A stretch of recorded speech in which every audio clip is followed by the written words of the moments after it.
I'm Steve Okun. I'm chair of AmChams of Asia Pacific, and also a senior advisor for McClarty Associates. And to introduce Bruce, Bruce is one of the premier tech experts in Washington, D.C. He served in the George W. Bush administration as an assistant secretary of commerce. He has one of the premier tech lobbying firms in Washington, and is also probably best known as being my mentee. When I was at a law firm in 1993, I was his mentor and he was my mentee, and we've been very good friends ever since. So Bruce, with that, I don't know if you want to talk a little bit more about your background and your firm, but then also just go straight into telling us the who, what, and why of AI from a Washington, D.C. perspective.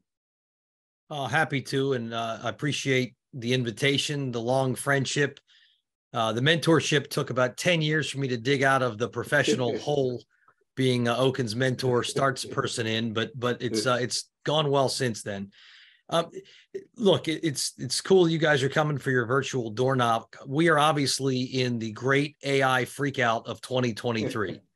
You know, the hype cycle, whether it's media or VC world or Wall Street, is off the charts. And so, of course, politicians everywhere are also freaking out. Now, I would note on the who, it's hardly just the United States. Deb's going to get into Asia. Europe, as always, is moving fast. And a lot of this falls into the predictable lines. Internet policy, at least as I've observed it, has at least three flavors. The American flavor, where the goal is to empower people. So we have minimal regulation. We have pretty aggressive innovation and investment, but we don't have much consumer protection. The EU, the overarching goal is to protect people, which means they tend to regulate first, which undermines a lot of the investment, a lot slower entrepreneurship and innovation, but a lot more consumer protection. My observations in China is the number one goal is to control people, is to make sure that the party remains paramount, and so that technology is a way for whether social credit scores or to ensure that the global internet is controlled, and that in the U.S., you know, some states that are probably a little more European in their approach are already regulating. So the Illinois has some things, especially around biometrics, but California has potential legislation likely.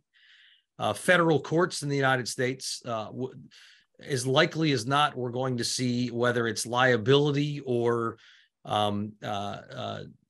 restrictions through litigation, because everybody sues everybody here, and that often will lead to either regulatory action or at least the identification of regulatory gaps. So federal agencies like the FCC is moving forward with some rulemaking. The Federal Trade Commission is wondering whether price fixing becomes more likely or a risk or a possibility. The Executive Office of the President yesterday, the Vice President a couple of weeks ago, convened leaders in the field. They tend to be more convening and jawboning and kind of posing and posturing. The Executive Office of the President doesn't issue rules. They'll purport national goals, but realistically, a lot of that's for show. In Congress, both chambers, both parties have people who have decided we need to regulate. Now, regulating AI is like saying you need to regulate fire. It's not obvious what exactly that means and what you have in mind. I'll take the under on comprehensive U.S. federal legislation this Congress. Narrower stuff, you could see a national strategy or, you know, mandatory transparency if you're talking to a bot. Other countries are moving, as Deb was talking about, EU first and foremost. I don't know that typically leads the U.S. government to say we've got to catch up. It hasn't in privacy, didn't in data protection. And then industry-led initiatives, which is generally the way the U.S. has done so much on internet policy. It's consistent with our overarching goal. The U.S. looks to empower through internet policy, minimal regulation. The EU looks to protect people, so higher regulation. We have more innovation, they have less, and China's more likely to control. So that's the who. On the what, high-level principles, lots of people will be putting forward. broad brush national strategy. You could see a lot of people saying, what should the R&D approach be? What should education be? What should goals be? What should agencies do rulemakings on? That's very high level. That's not anything in my mind that changes what you can or can't do in the marketplace, but it tries to break this massive thing down into narrower, more digestible chunks. The risk-based approach of the EU will be replicated, although defining what's high risk, is not an obvious thing. Some people would say that automation and job loss is high risk. It makes me wonder, would those people say that when there should have been like word processing regulations so that secretaries didn't lose their jobs? And I think by now most people would say, well, that would have been silly. But if AI is going to make certain work that's done presently no longer done, welcome to the last 100 or 200 years of technology. There's a lot of concern about discrimination, that algorithms that are trained on older data around criminal justice or getting a mortgage, it's based upon a period in our history when there was legal discrimination, and so the data is tainted. But you still want to use data for predictive. Likewise, predictive policing. In New York and LA, they often would use predictive policing to best deploy officers, and that reduced the overall crime rate. But a lot of folks would say that leads to discriminatory outcomes. There's a huge amount of concern about misinformation and disinformation. Can't think, maybe there are places around the world that are handling that worse than us, but we don't do that very well. Now, the good news is there's a lot of free speech, and if you use certain words, you don't get cut off of global Zooms, but that's a problem, and it's going to get way worse as a result of generative AI and AI systems. There's a lot of look at transparency. How do you know if you're talking to a bot, or if you're looking at content that was AI generated? Does it need to disclose that it was AI generated? Likewise, on transparency, there's long been talk about the software bill of materials. Who did the coding? Where do they live? Where do they work? How does it work? Sometimes machine learning, the smart engineers will say, we don't know how it does what it does. We gave it a goal and it figured out a way to do it, and it didn't explain how it does it. But some people are proposing in the EU and elsewhere, maybe they need to explain how it works, which could be a challenge. Is there liability, Section 230 liability for AI generated content? Is that, who generated the content, the creator of the AI or all the data it was trained on? A whole lot of discussion, I know, on copyright, trademark protection. If you train it on copyright data, is it copying that, or is that just how it learned, as if it read the books in school? A lot of discussion about privacy. On China, there's both the internal effort to make sure that AI doesn't generate content that is disallowed under the party's rules, and externally, there's a lot of fear of how do you make sure that AI created in or otherwise controlled by China doesn't move what some would consider propaganda. There's the worker protection worry about job killing. And then likewise, there is the workplace concerns about is emotion reading, is that good? Is it help sales, or is it bad? Is it spying? If you're aware of it, is it good or bad? If it makes people more productive, we've got that in grocery stores. Why can't we have that on these sorts of systems? So that is a giant ocean, Steve, of what, and it's why there's going to be AI regulation. Like, which of those? All of those? Set by whom? Last, on the why, the macro regulation that I had in that last slide deck. Steve knows I abuse PowerPoint in a systematic format every quarter and publish. And I don't know, Steve, I'm happy to share with any or all folks who are interested or not. But my macro observation on why the current American approach of minimal to no regulation is unsustainable when it comes to AI is because when you think about technology, it's either been ubiquitous, like cell phones or electric power or air flight. And as a result, if it's ubiquitous, we generally limit, or drones, we limit the power. So sure, you can have electricity, but you can't do all that much damage with the electricity coming into your home or with cell phones. Or sometimes technology is really powerful, like nuclear. or biotech or hacking tools. And if it's really powerful, we try to limit its availability. AI is quickly becoming really powerful and ubiquitous. And it just feels like that's not sustainable. What will trigger the movements could be a couple of things. I don't think it will be the EU passing its law any more than GDPR, meant that anybody said, oh gosh, Brussels is moving, we need to move. People said that, but it didn't lead to anything. The most obvious thing is when bad actors leverage technology for bad outcomes. So death tends to drive new laws. Lethal autonomous systems, if they are deployed in the Ukraine war, will freak a lot of people out. You've seen deaths from Tesla's self-driving software, which may have a better driving record per mile driven than humans, but it doesn't change the fact that people get really squirrely about technology when there are risks. The fact that, in theory, generative AI systems combined with new tools like CRISPR, gene editing, could create, could empower people to build either hacking tools of far greater power and destructiveness, or God forbid, bioweapons. That's scary stuff, and that would lead to a lot faster action. When you saw after 9/11, the so-called Patriot Act moved in like 6 weeks. So that's always something. Campaign 2024, I'm happy to dive deeper into that, Steve. I love to talk about it. I know you do too. But that, to me, is the single biggest likely driver of potential AI regulations. When bots are calling people up, effectively doing push polls and having conversations, and the voters on the other end don't know it's a bot that called them, that's scary. But that is exactly where we're going if they don't put some rules in place.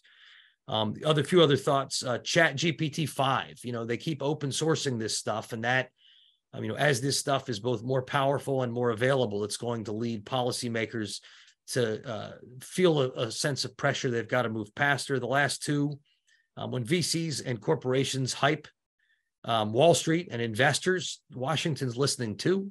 And so the more it's described as, totally changing the world, the more policymakers feel like they don't want to get left behind.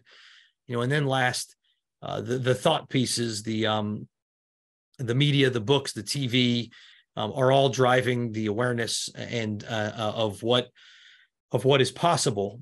And as people increasingly worry that what is possible is too dangerous, there could be greater voter pressure. So again, I have low expectations of broad, comprehensive, massively imposed, game-changing U.S. regulation. Europe will do what Europe does, but I don't think it will necessarily it will change America's behavior. I do think event-driven action's the likeliest. But as you say, AI is the U.S. government can't regulate AI. I mean, right? Because you've got labor issues, you've got environmental issues, you've got consumer issues, you've got trade issues, you've got foreign policy issues.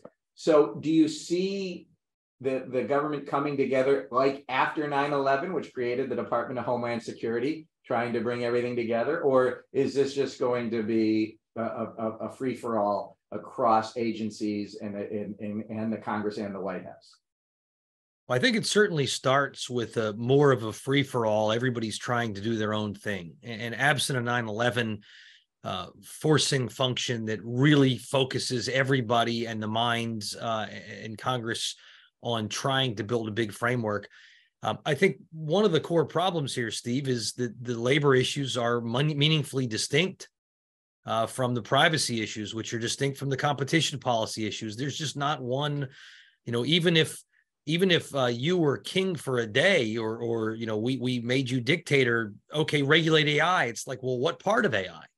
And there's so many different parts of AI that really do merit a different level of focus and scrutiny. And in some ways, debatably, solutions to one are problems for the other.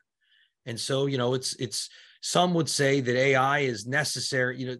If your biggest concern, if you're an American policymaker, is that we can't let adversaries have more powerful AI than we have, then you would want to give fuel to your national champions. You would want to make your tech companies stronger. If your biggest concern is that AI is going to make the data dominant folks who are already a competition policy problem bigger, then you'd want to take them down a notch. So is your AI policy focused on what you perceive as national security and foreign policy, or is it focused on economic and competition concerns? Because you're going in opposite directions, depending upon how you answer that question. You and I are quick to fault Washington and default, democracy as for being as messy and often slow moving as it can be. But on this one, man, it is as complex as it looks. And it's not that they're all stupid. There are people like Congressman Obernolte. He's got a PhD in AI. He's a software engineer. He's maybe the most thoughtful guy in the House on this stuff. But there's no one question, and there's definitely no one answer. Deb, just bring you in your reaction to the who, what, and why, and what you think the same thing is happening out here. I'm not sure that we have any PhDs in AI in government in many parts of Asia. And so one of the real challenges, as I listened to Bruce describe the risks or the potential risks, is that all of that will make governments very nervous. And the instinctive reaction of many governments in this region will be to ban stuff outright. Now, I know most of the businesses in the room will say, but that's impossible and what pointless. But that will be the instinctive reaction of government, to try to figure out some way in which to ban it, limit the application, limit the use, et cetera. So that's a challenge. Or alternatively, to, again, copy paste. And I suspect that since the Europeans are going early, and since the Europeans also favor sort of broad brush principles that can be interpreted as required given conditions on the ground, I would expect replication of EU initiatives across the region relatively quickly. And then the last thing that I would say, particularly relevant, I think, for people on this call, is that one of the challenges we have across Asia in general is we have relatively limited understanding by governments, all governments, of what it is that business is doing. So especially this is true in the digital space, and it's at a real peak at the moment in AI. So you have government officials and regulators who are completely at sea, most of them, about what are the actual implications, what are the actual situation on the ground, what is it the companies are doing.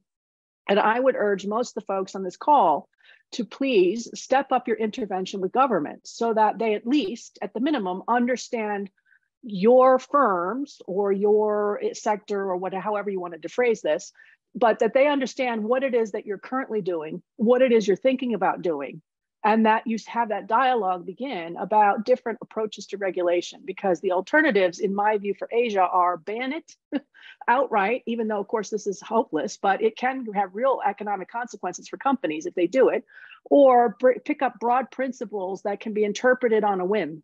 Also not great for business. So trying to get better, more sensible understanding is, in my view, the first order of business in the region, and then trying to assess what are the more appropriate ways to regulate, given what history will show us in relatively short order are approaches that work better and approaches that work less well. Okay, and maybe we'll go to Michael and then Bruce for your reaction. Michael, as you sit in Beijing, how do you see China watching this debate play out in Washington? And then also, is the AmCham in Beijing starting to talk to the Chinese stakeholders, government about AI as well? Yeah, well, I'll throw out a couple of comments and just based on what Bruce and Deb have said. But number one, I'm going to maybe be easier on the Chinese government than I would have, because I had a conversation last week with a think tank, and they seemed to be asking questions which showed they didn't understand much. So we were having a conversation with a think tank that feeds into some government regulators. And they were asking some basic questions like, well, what are the Europeans doing and what are the Americans doing, when we were criticizing that they were being too strict with rules or unclear with rules. Then they asked some specific questions, not about AI specifically, but about data and data transfer. So they were saying, well, give us some examples of what kind of data you have.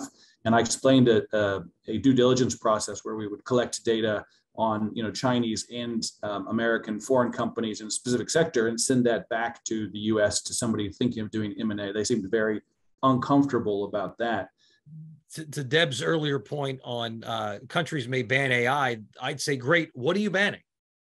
Are you banning book recommendation algorithms? Are you banning TikTok, which comes up with really clever videos consistent with what I've liked before? You know, and are you banning, you know, you go on Netflix. Netflix has a library of, you know, tens or hundreds of thousands of things you could stream. So we could put them alphabetically, but that's insane. You know, in the same way that you needed a Google, Yahoo before that to help you search the internet, you need tools to have some sense of what you're realistically likeliest to want to see or want to do. No, I think that's right. And I think when you say, what are you going to ban? I suspect the answer, where if I were to ask a lot of government officials, is all of it, all of it.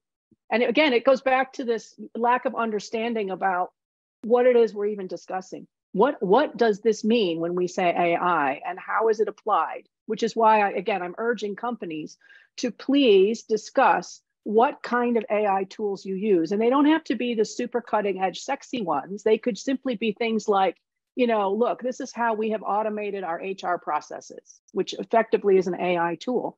If you just explain that to governments, explain how you've automated, why you've done it, what you've done, potentially what it's done to your workforce, I think that's the kind of stories that actually government needs to hear, because otherwise their instinctive reaction across, again, much of Asia, and I suspect globally, will be, we're not interested. We don't have firms. We don't think we're competitive in the space.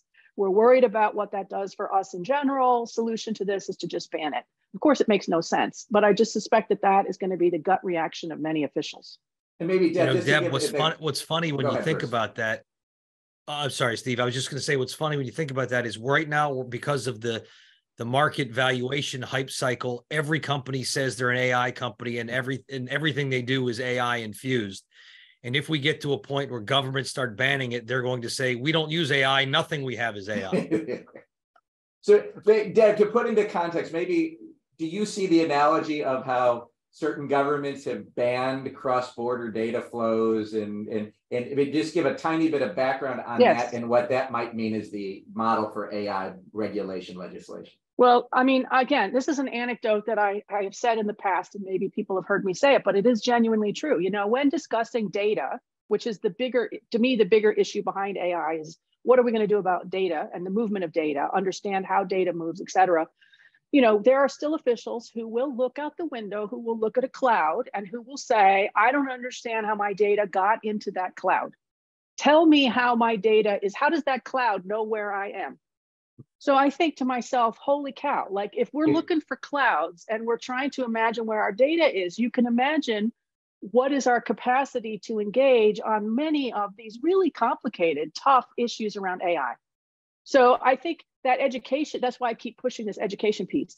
Until and unless government officials who are in a space, now let me just be clear, many of them are actually the regulators, like they are the people who would write the policy solutions, who would write regulations, who would design legislation to manage tools like AI and data flows in general. If they don't understand exactly what they're doing, then they will either ban it or they will copy and paste from somewhere else, and then they will implement it as they see fit. And I would argue from a business perspective, both of these are not great. So having more information about what it is that you do and how you do it, why you're doing what you're doing, and crucially for Asian governments, how that supports their own initiatives to do whatever it is that they want, to leapfrog into the developed economy, to make a transition, to whatever it is, become part of the fourth industrial revolution, which is very popular here in ASEAN. Like if you can phrase it that way, then they say, oh, okay, I get why this matters. And we should be part of that new glorious world that's ahead of us, rather than on the sidelines worried about this.